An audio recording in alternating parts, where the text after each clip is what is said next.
Olá, boa noite. Estamos no ar com o Brasil em Pauta. O tema de hoje é saúde pública aqui no país. E para nos detalhar todo o trabalho que envolve esta área, conversamos com o ministro da Saúde, Marcelo Queiroga.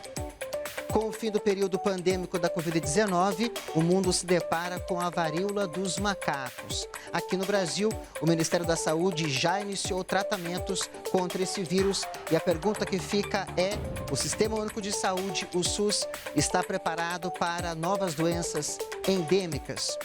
Muito obrigado pela participação aqui no Brasil em Pauta, ministro. Eu que agradeço a oportunidade. Sem dúvida, o nosso Sistema Único de Saúde está preparado para essas situações de emergência em saúde. Durante o período de emergência de saúde pública de importância nacional decorrente da Covid-19, o SUS foi fortalecido na sua capacidade de vigilância, na atenção primária e na atenção especializada à saúde. Você falou da varíola dos macacos.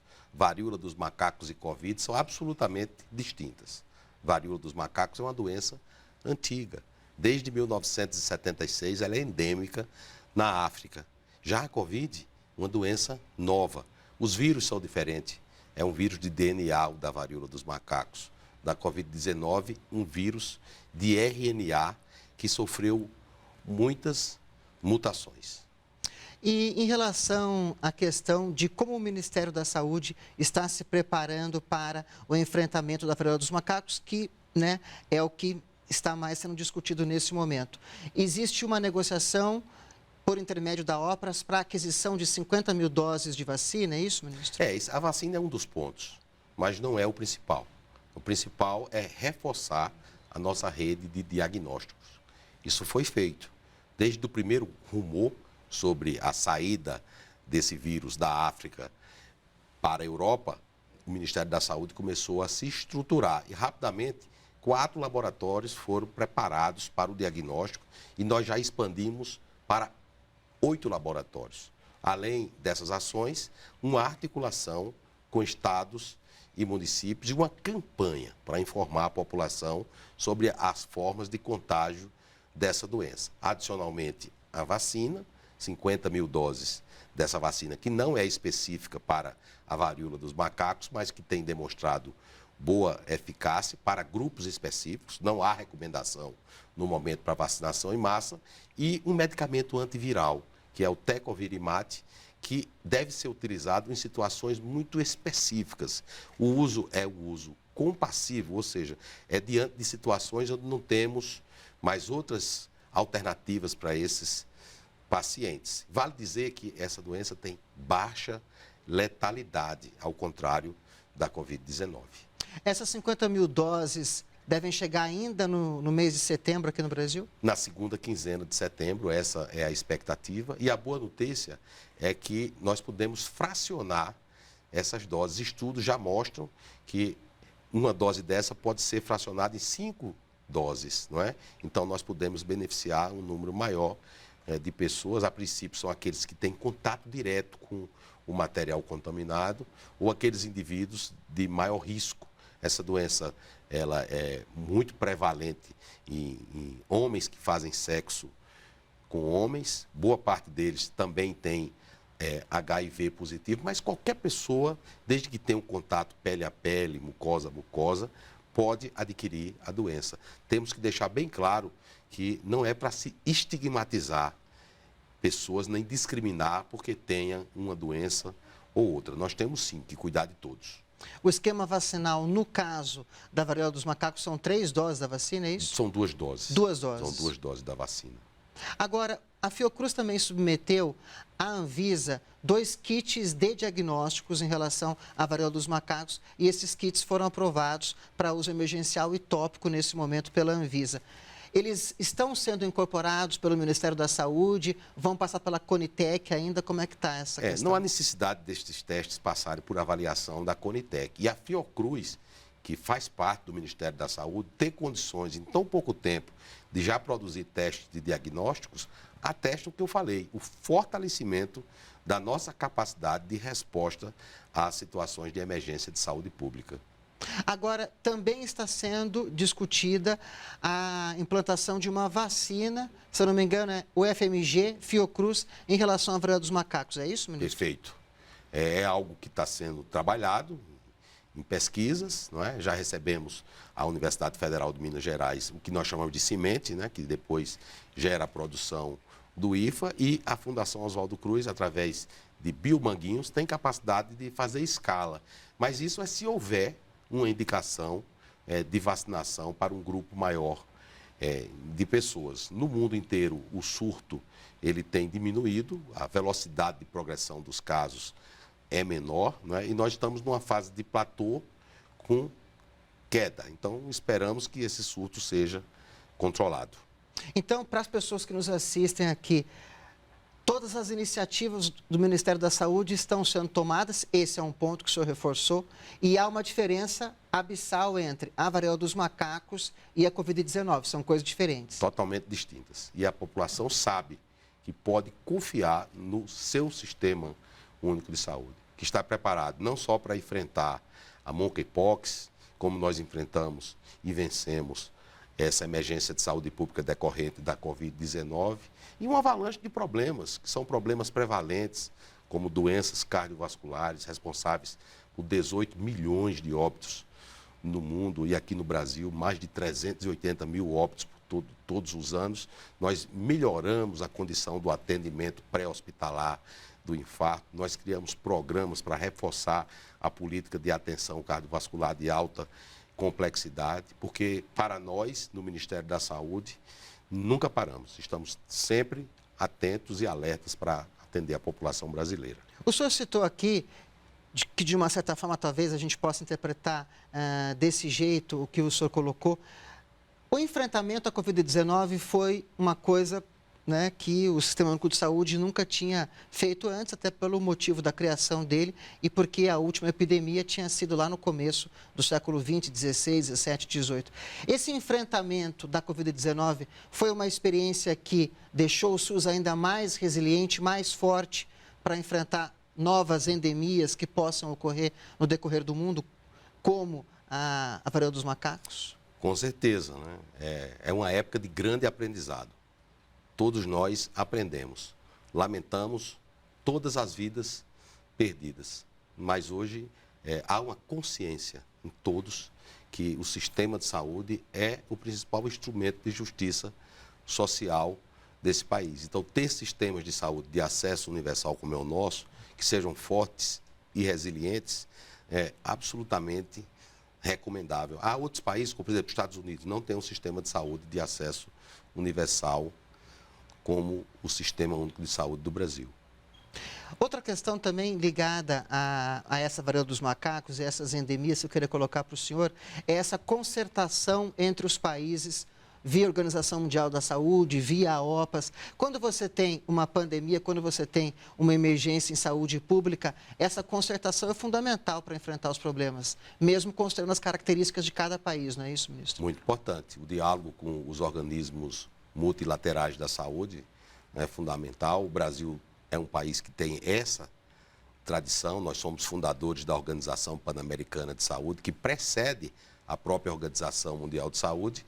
E durante a pandemia, ao contrário do que alguns querem dizer, que o Brasil é um pária da saúde pública, nós fomos sim escolhidos por todos os países da América, incluindo aí Estados Unidos e Canadá, como representante das Américas na discussão do novo tratado de pandemias que está sendo discutido no âmbito da Organização Mundial de Saúde. Nós temos uma cooperação muito forte aqui com os países aqui do Mercosul e também os outros países das Américas. Temos fronteiras muito amplas com esses países e precisamos aumentar a segurança nas fronteiras para evitar que doenças elas possam ser disseminadas de um país para outro, né? A política de vacinação, que o Brasil tem uma das maiores políticas de vacinação do mundo, é um legado do nosso pioneiro Oswaldo Cruz. Desde 1975 foi instituído o Programa Nacional de Imunização.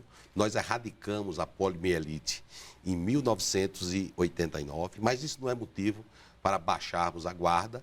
casos de poliomielite em Israel, nos Estados Unidos, serve de alerta para que consigamos, juntos, com todos os estados e municípios, recuperar as coberturas vacinais que foram perdidas durante o período pandêmico. É por isso que o Ministério da Saúde, desde 7 de agosto, lançou uma campanha para trazer as crianças, que são 15 milhões de crianças abaixo de 5 anos, para a vacina da poliomielite. E nós ampliamos a campanha, que ia até 9 de setembro, ampliamos para até o dia 30 de setembro. Então, como ministro da Saúde, quero aqui aproveitar essa oportunidade para fazer um apelo aos pais, para levarem seus filhos nas unidades básicas de saúde, na sala de vacinação, para receber a vacina da polio e atualizar a caderneta vacinal. O objetivo é erradicar o sarampo, que foi reintroduzido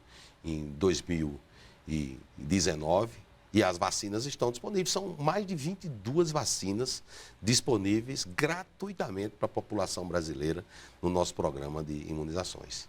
Ministro, a gente vai para um rápido intervalo, mas eu queria já deixar uma pergunta para o senhor para o próximo bloco, né? O senhor voltar respondendo sobre a importância da atenção primária nesse trabalho que o Ministério da Saúde vem desenvolvendo aqui no Brasil, mas o senhor responde quando a gente retomar aqui o nosso programa. Hoje eu converso com o ministro da Saúde, Marcelo Queiroga, aqui no Brasil em Pauta. Voltamos já já.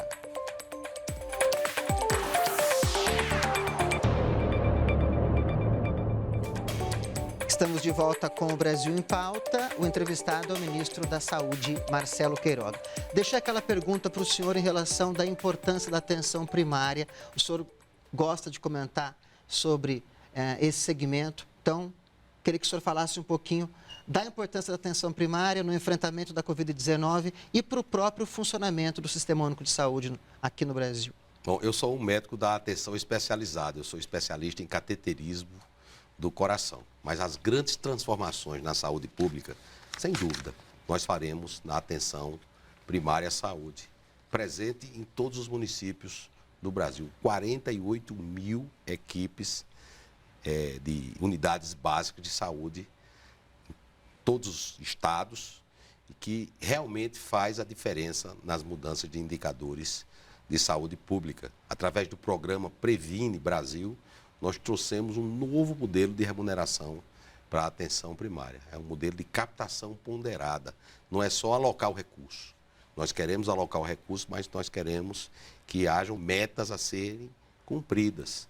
Como, por exemplo, o Conect SUS, cadastrar os brasileiros do Conect SUS, para conhecermos todos os brasileiros que procuram a atenção primária à saúde, o controle da hipertensão arterial, do diabetes, o preenchimento da carteira de vacinação, combate ao tabagismo, o estímulo à atividade física. Então, quem fizer o dever de casa, recebe mais e isso é mais saúde para a população brasileira. Queria retomar alguns pontos do primeiro bloco que o senhor citou ali no finalzinho. Um deles é esse Dia S de combate ao sarampo. A ideia é fazer uma busca ativa em relação à doença no país, uma mobilização. Como é que vai funcionar isso, ministro? Recentemente recebemos um comitê da Organização Pan-Americana de Saúde que veio fazer uma vistoria aqui do Brasil com vistas a considerar o Brasil livre do sarampo. Não é? O sarampo foi reintroduzido em 2019 e nós assumimos alguns compromissos.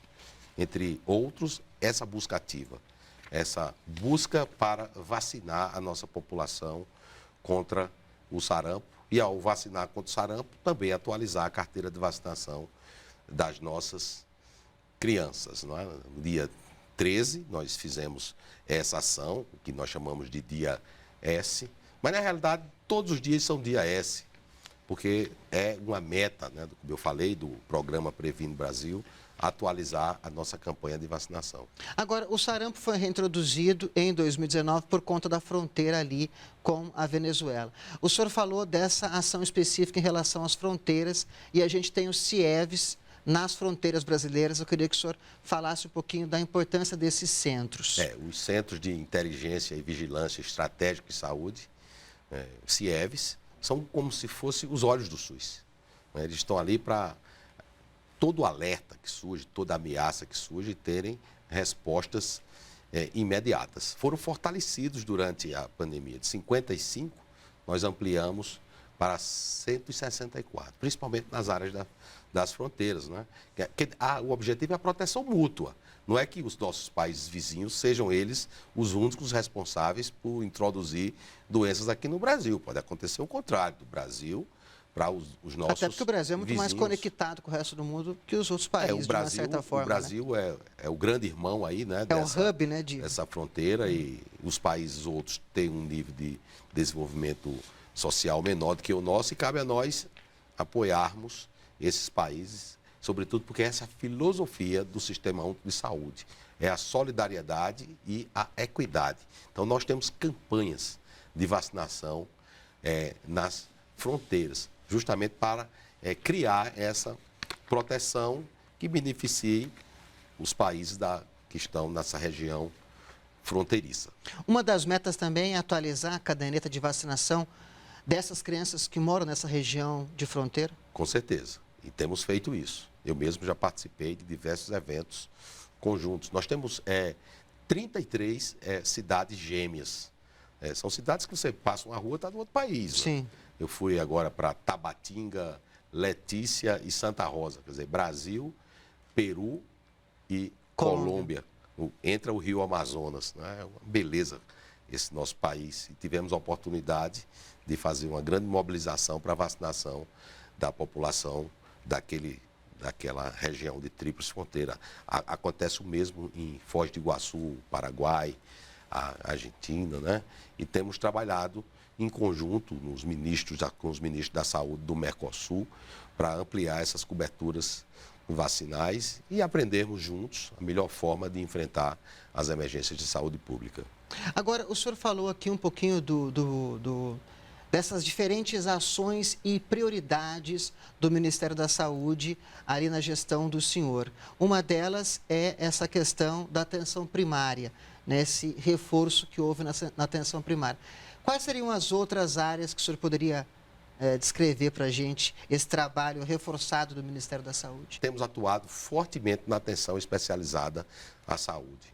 Fora do período pandêmico da Covid-19, a doença que mais mata e que mais sempre matou é o infarto do miocárdio. 30% dos óbitos acontecem na fase pré-hospitalar. O mês de setembro é um mês de alerta em relação às doenças cardiovasculares.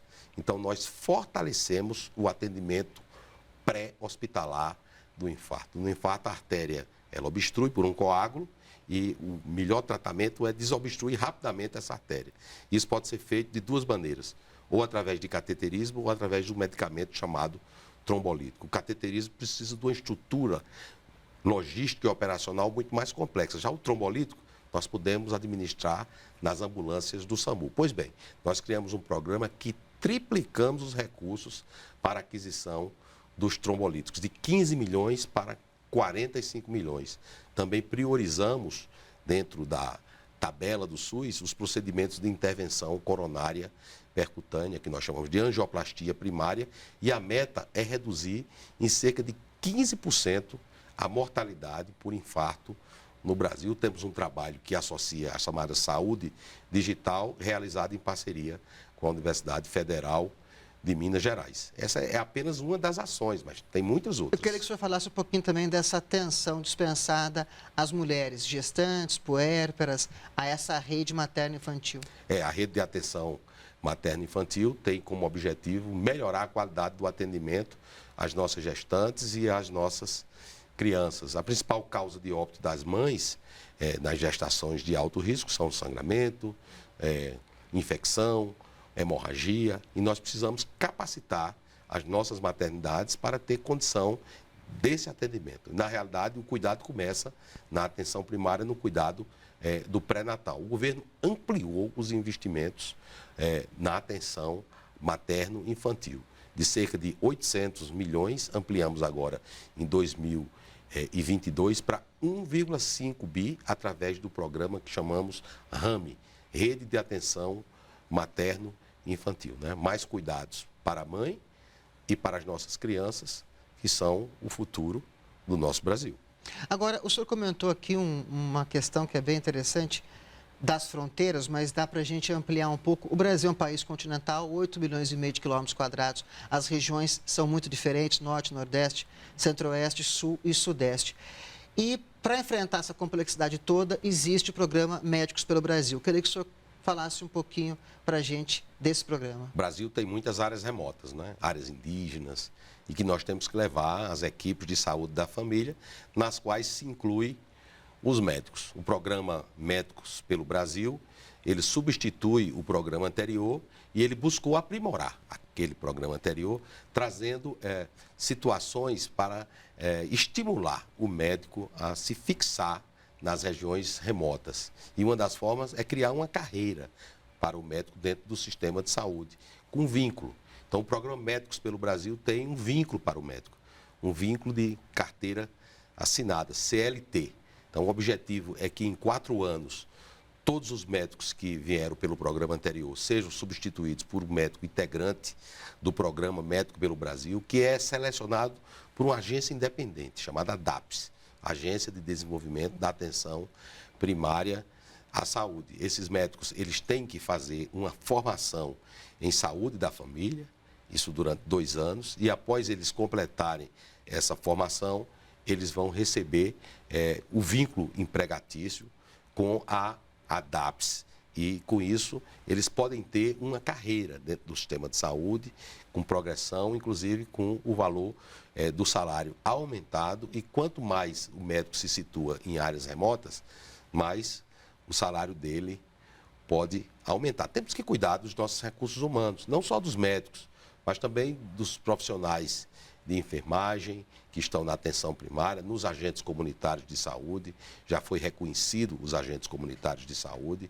Até o final do ano, cerca de 2,2 bilhões de reais a mais para valorizar o ganho dos agentes comunitários de saúde, né, que são os olhos e os ouvidos do SUS na casa de cada um dos brasileiros. A questão da enfermagem, que é fundamental, e associar-se a estratégias de informação e comunicação, que nós chamamos de saúde digital ou telesaúde, para que na atenção primária nós tenhamos mais eficiência.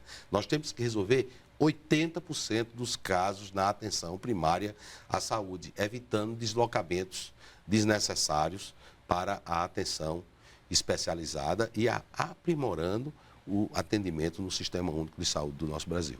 Nesse mês de setembro, nós vivemos o Setembro Amarelo, que é esse mês aí que chama atenção em relação aos suicídios no mundo e no Brasil, e também a questão da prevenção. Como é que o Sistema Único de Saúde e o governo brasileiro, o Brasil, enfrenta essa questão do suicídio, ministro? Essa questão da saúde mental, ela se acentuou agora no período pós-pandêmico, né? E é algo que nós podemos, sem dúvida, evitar. Mais uma vez, começa o atendimento na atenção primária à saúde, que é a porta de entrada do Sistema Único de Saúde. Mas também temos os CAPs, né? Os CAPs, eles são qualificados de nível 1 a nível 4. Quando é necessária internação, essa internação ela pode acontecer na própria rede, nos hospitais gerais, e em situações especiais, em leitos especializados de psiquiatria. O SAMU também está qualificado para atender em determinadas situações. Muitos desses problemas são problemas de fundo social, né? Que nós precisamos de políticas sistêmicas, não só políticas de saúde. Eu tenho conversado bastante com a nossa querida ministra da Mulher, da Família e dos Direitos Humanos, a ministra Cristiane Brito, são agendas comuns com o Ministério da Cidadania, o ministro Ronaldo Bento, né? O governo tem que trabalhar em conjunto para resolver esse tipo de situação. O Ministério da Justiça também, a droga.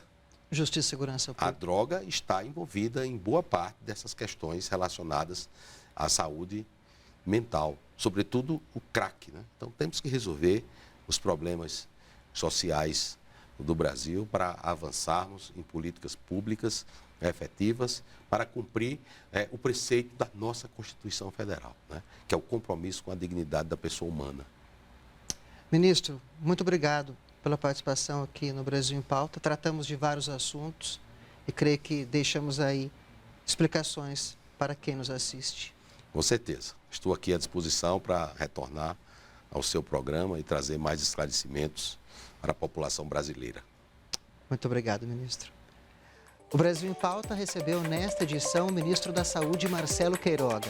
Se você quiser rever esta ou outras entrevistas, é só acompanhar as nossas redes sociais ou baixar o TV Brasil Play. E o Brasil continua em pauta aqui na TV Brasil. Até o próximo programa.